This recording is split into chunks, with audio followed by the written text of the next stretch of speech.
Hi everyone, today I'm analyzing Romanchuk, 1415 on 1500, an average of 57, with his little magic half palm thingy. Here, when he engages his arm far out in front, you can see his palm turning inwards.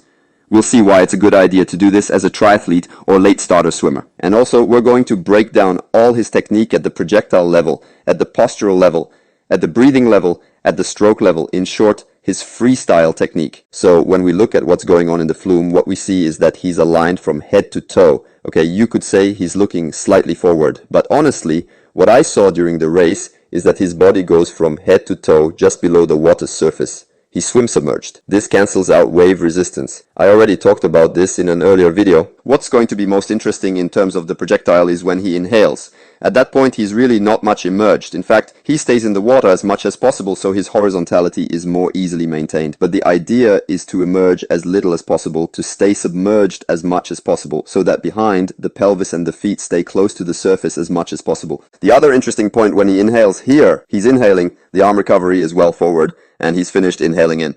He puts his head back. Boom. And when the head starts to return in the water, that's when he'll start his catch. And why it's interesting?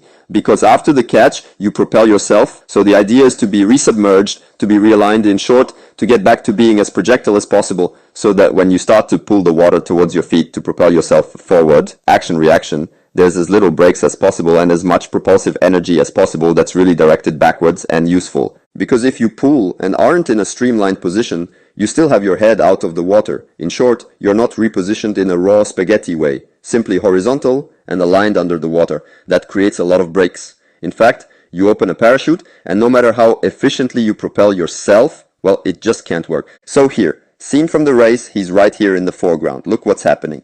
He has a Google out of the water. His mouth is distorted in an attempt to stay as still as possible, with half of his face submerged. Already a good mark point is just to have the ear, the cheek resting on the water. This is already a very good point to achieve, because to succeed in doing the Romanchuk's inhaling, you need to create enough propulsion, enough speed to be able to inhale, boom, in the wave. So clearly this is the optimal breath, but you don't have to look directly for this optimal way.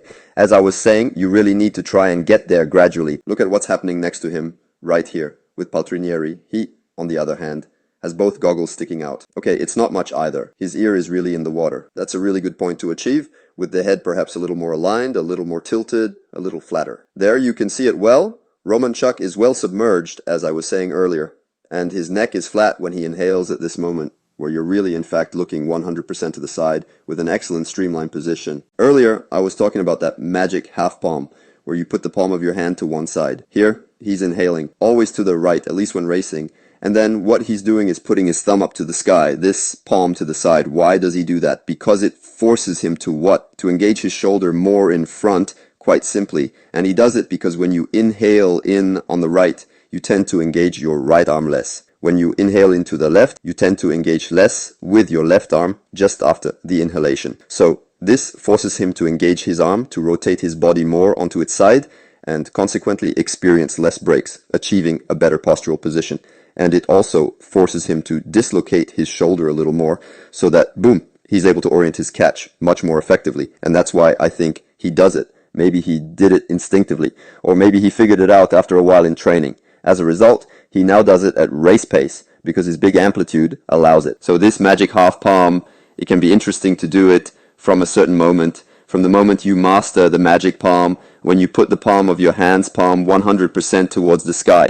It exaggerates your shoulder roll, you'll reach out much further, you'll place yourself much better in the water, and it'll be much easier to succeed your arm stroke next. And then, when you've mastered it, when you really feel that shoulder engagement, when you feel that you're swimming bigger and bigger, well, you can limit yourself, let's say, in longer distances or at race pace. If you have a large amplitude like Romanchuk, you can limit yourself to just pointing your thumb skywards to try and keep your shoulder engaged, especially after you inhale in. Because after you inhale, if you breathe every 2 strokes, well, it's going to engage much less on that side, and that means you're going to be much less efficient in your next stroke. That's why in training I recommend breathing on both sides, to really get used to engaging the 2 arms at a relaxed pace, at a slow pace. When you go up to race pace, you can breathe on the side where you're more comfortable.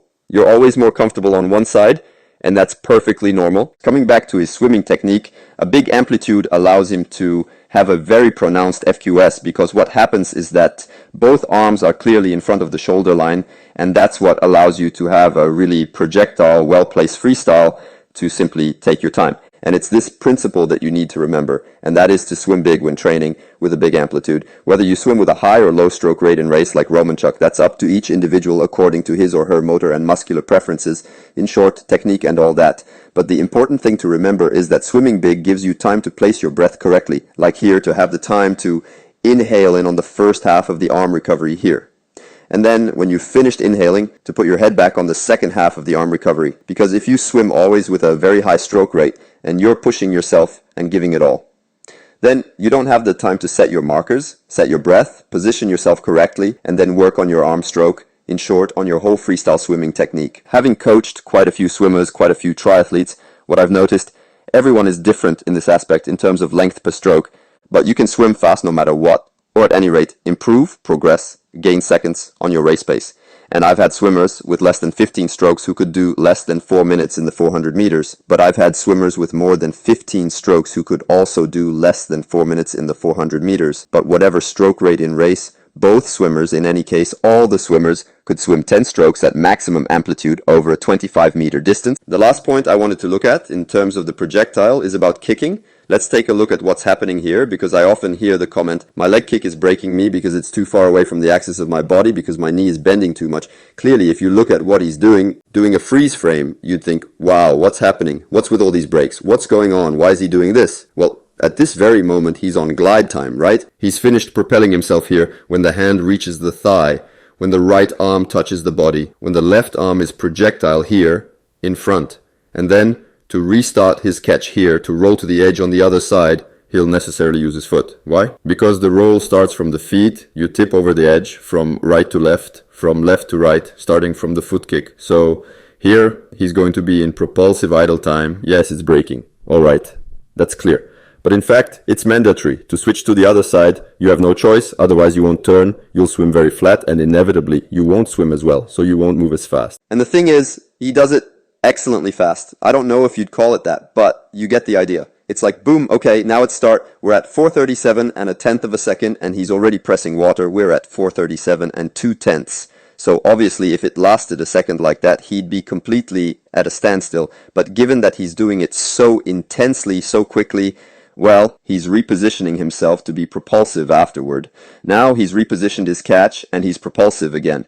At that point, boom, and he glides, still with that thumb pointing skywards to engage his shoulder, his arm, and get himself right on the edge. So, two things to remember. It's essential to swim with big strokes in training at a low pace to position your technique. Then, use the magic palm or magic half palm when you accelerate to race pace. The second point is to keep your posture in the best possible shape with your cheek and your ear placed on the water, or even in the water when you breathe in, to stay as submerged as possible and keep a better horizontal position, and not having to use your legs too intensely, or simply not having your legs sink to the bottom to create a lot of resistance to advancement.